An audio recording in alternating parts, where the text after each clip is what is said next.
দাদি মিস, আমি তো খুব হতাশ। আপনার বেদ কোথায়? বেদ ছাড়া কি পড়ানো সম্ভব? আমার মেয়েকে শাসন করতে হবে না? এই নেন বেদ নেন। জাহিদ সাহেব, এখন বাচ্চাদের মানুষ করতে হলে বেতের প্রয়োজন হয় না। আর তাছাড়া আশা তো ঠিকঠাক মতো হোমওয়ার্ক করছে, স্কুলে যাচ্ছে, আমি ওকে কেন শাসন করতে যাব? শুধু ঠিক মতো স্কুলে গেলে হোমওয়ার্ক করলে হবে? ভালো রেজাল্ট করতে হবে না? আপনি আমার মেয়েকে শাসন না করলে সে ভালো রেজাল্ট করবে কিভাবে? কে বলেছে আশা ভালো রেজাল্ট করেনি?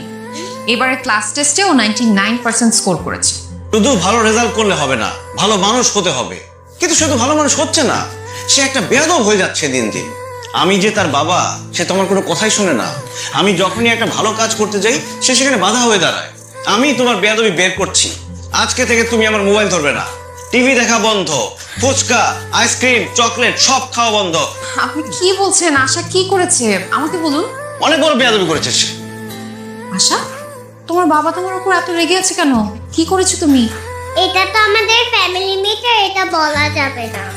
ওকে, কিন্তু তোমার বাবা যে তোমার টিভি দেখা, কার্টুন দেখা, ঘোরাফেরা, শপিং সবকিছু বন্ধ করে দিল, এখন কি করবে? ব্যাপার না মিস, আই উইল ম্যানেজ।